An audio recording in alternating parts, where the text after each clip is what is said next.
It's black, it's green, it's a Ninja Turtle machine. Let's get into it.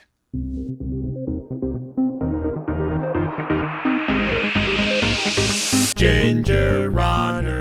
What is up, everybody? Ethan Newberry, the Ginger Runner, here for another Ginger Runner review. For the last couple of weeks, I have been very busy filming and following two incredible athletes around Mount Rainier during their FKT attempts. Both Dylan Bowman and Caitlin Gerben have a lot of footage to sort through, a lot of movie-making stuff yet still to happen. But I appreciate your patience in waiting for these reviews to drop. They're a couple of days behind, but I'm back home. I've slept more than an hour last night, which was great.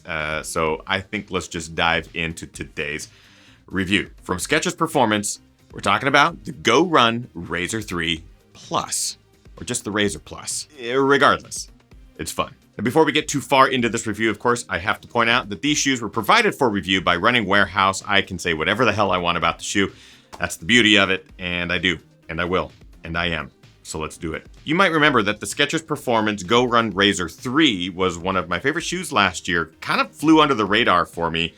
In the review of this shoe, I talked very positively about it. It's just a really fun, fast shoe that worked in a lot of environments. Well, I'm happy to announce that the Razor 3 Plus has changed a couple of things, but still holds true to the previous version. The Razor 3 Plus maintains its presence as a super fast and fun road flat for long efforts where you're looking to pick up the pace. Featuring the same great hyper burst midsole we came to love in the Razor 3, the Plus really only changes a few things. The upper has been simplified by reducing the welded overlays and changing up the stitch of the mesh, which makes for a slightly roomier and more comfortable upper.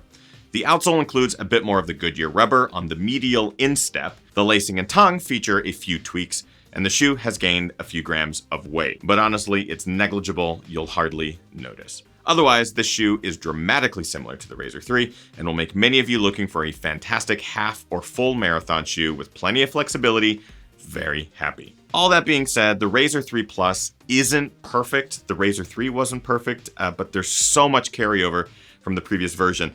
In this review, I'm going to talk about the things that I like and dislike, as I always do about the products I review on this channel, starting as always with the things that I like. Let's dive in. Midsole. The Hyper Burst midsole is awesome. I've really come to like it in other Skechers Performance shoes. The Razor 3 is no exception.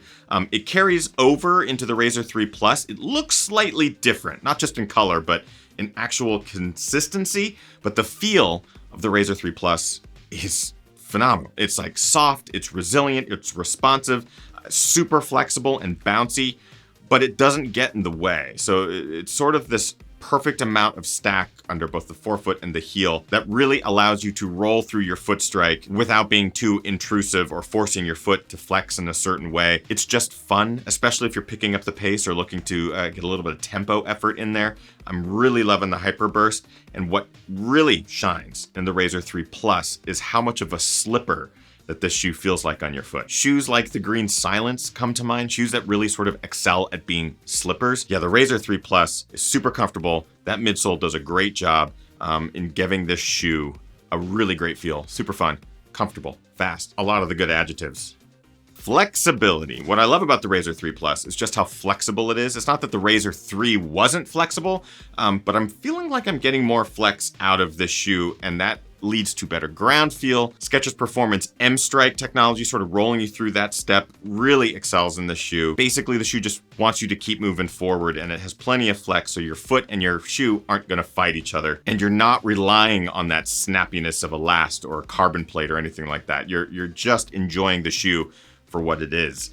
Simple and comfortable. And finally, the upper. So it's probably the biggest change from the Razor 3 to the Razor 3 Plus here is the removal of the welded overlays. They're not super intrusive on the Razor 3, but with them gone, I realized just how much more comfortable this upper truly is. It's slightly more accommodating as a result up through the toe box, and you might lack a little bit more precision in that midfoot fit, but with the removal of the welded overlays, this upper truly becomes that slipper-like feel that I mentioned already. I think by taking something away, you actually bring something more. Comfort and functionality aside, I also just think it looks better. I don't necessarily need the word speed imprinted on the side of my shoe, because we all know that's just me lying. I much prefer a shoe that keeps the look subtle. Here, you've got the bright midsole, but you have a nice black upper. It keeps it modern, clean.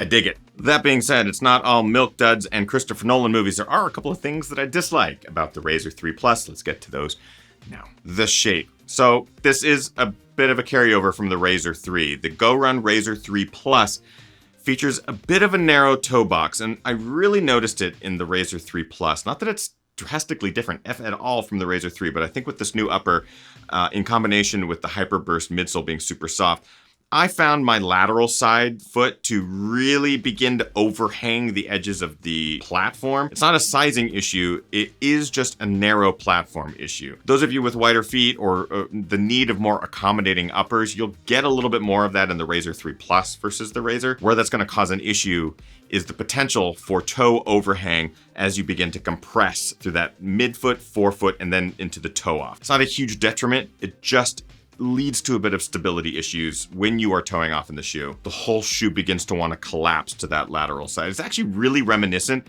of the Hoka Speedgo 1, the problems that I had in that shoe where the narrow platform, the stack, everything in combination sort of led to lateral compression issues. I'm getting a little bit of that in the Razor 3 Plus. Laces. They've decided to include laces that feel like elastic bands. Any laces that have this much flexion just really drive me crazy. I want to be able to tie my shoes, keep them tied, keep that tension consistent throughout a run. While I understand that maybe they're doing it for fitment issues across the midfoot, when you add so much stretch in your laces, it becomes a problem. And I found myself having to relace the shoes, really becoming disenchanted with the style of lacing altogether. And it is different than the previous version. It is a change that I do not like. And finally, durability. So this is actually something I liked from the GoRUN Razor 3. I still like it in the GoRUN Razor 3 Plus, but it is something that is raising a bit of a flag for me as the potential for long-term durability may be reduced. I'm just finding myself breaking the shoe down earlier than I would have expected. I have less than 50 miles in this shoe, to be totally honest, about 44 miles in it. It is by no means done. I have probably a couple hundred more miles in this shoe, but it doesn't feel like it's gonna have the life that the Razor 3 had. Even though a lot of these materials are the same, just some of the changes sort of lead me to believe that these shoes may not be as long-term investment as the previous. So I just want to make note of it in case some of you get out there and you start logging hundreds of miles in the Razor 3 Plus and go, wait, what happened to the durability? Because that's kind of where I'm at with it. We'll see. We'll see. But that's it for dislikes. So in conclusion, the GoRUN Razor 3 Plus is a fantastic update from the Razor 3 because they changed very little. Just a couple of changes here through the upper, medial rubber plate there on the outsole. Otherwise, a lot of it is unchanged. Therefore, a lot of it is still as great as the Razor 3.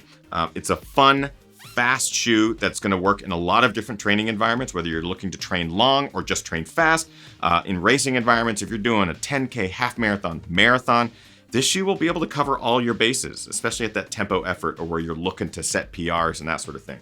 If you don't like the carbon plates or the nylon plates that you're finding in shoes, you just want something simple, flexible, comfortable, soft, and responsive, this really fits into that mold. And don't let the S from Skechers Performance fool you. The shoe packs a big punch and will make many of you very, very happy. Let's get more specific, starting with build quality. So it maintains a lot of that build quality that we get from the previous version. Some of the materials that they're changing here, like the mesh upper, I like as far as the comfort is concerned, but may not hold up as long as the Razor 3. That Hyperburst is great. I think you're gonna get plenty of life out of the shoe, but maybe not as much as the Razor 3. Comfort, still as comfortable as the previous version. The Hyperburst, as I've mentioned multiple times, is soft and bouncy, springy, responsive, all of the good things. Fit, you are going to have to adjust these laces regularly. You're gonna wanna tie it down, you're gonna go for your run, everything's gonna loosen up a little bit, you're gonna tie it down again. So fit could be an issue, and without the welded overlays across that upper, you're not getting a lot of structural elements to contribute to a nice tight midfoot fit. So just keep that in mind. Price, about $130. The previous version right now is on a crazy sale, I think, to make room for these guys. So I have links in the description that will take you over to Running Warehouse to get a pair of these for less than $80. Whereas these, I believe, will be on sale for about $130 when they hit the market very soon. That price is a bit high, but again, I think you're getting a lot of fun shoe out of it. Very slipper-like, very comfortable. So for some of you, that might be a price point you're willing to drop some coin on. And finally, looks. Listen, I think it's way better than this. I don't know. I think writing the word speed on a shoe is just a little too much projection. But a simple black and green midsole, this is cool. I think it's simple, it's streamlined, it's modern, and it's a bit of a sleeper shoe. I like that many of you who might have been resistant to wear a Skechers Performance shoe might feel more comfortable wearing this because the S is subtle and on the back heel. The rest of it, it's a sleeper. So I'm actually here for the looks. It's pretty good. Which brings us to our last criteria. Is the Skechers Performance GoRUN Razor 3 Plus a mouthful? Yes. Is it a buy, try, or a why? This one I'm gonna say buy, with an emphasis on maybe looking at buying the previous version since it's on sale, less than 80 bucks. When this drops though, if $130 is in your price point, you're looking to go fast or have a shoe for your training days, 130 bucks, it's good. It's worth it. I like it. This is a really fun shoe. I'm having a great time in it. It's a buy. Which is it for today's review. So my question to you, have you got a chance to run in the Skechers Performance Razor 3 or 3 Plus? Let us know in the comments of this video. I'm super curious to know what you guys think of the Hyperburst midsole, what you think of the shoe in its entirety, what you think of the update. So yeah, jump into the comments, let us know. Let's get that dialogue going. If you want to get a pair for yourself or you want to find out more information on the GoRUN Razor 3 or 3 Plus, you can go to the links in the description that will take you over to Running Warehouse. They are affiliate links. They cost you nothing. They help the channel out. They are just wonderful ways to support what we do here without spending money. It's basically free to you guys. And there's some cool discounts for Patreon members over to Running Warehouse as well on the Patreon side of things. That's pretty much it. Thanks everyone. If you like this review, make sure you like, favorite, and subscribe to this channel, youtube.com/thegingerrunner. Click the notification bell to be updated every time a new video is uploaded. And then right over there, social media links. That's where we are and social medias. At the bottom, patreon.com/thegingerrunner is where you can, again, support this channel, keep the lights on, keep the mics hot. We are doing daily live streams right over there. We're talking about running form, life in general, gear, everything. We basically talk about everything. A lot of it. At patreon.com/thegingerrunner. So we'd love to have you join the GR crew just by going over to there.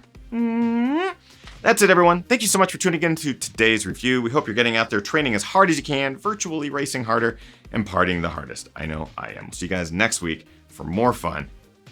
Bye-bye.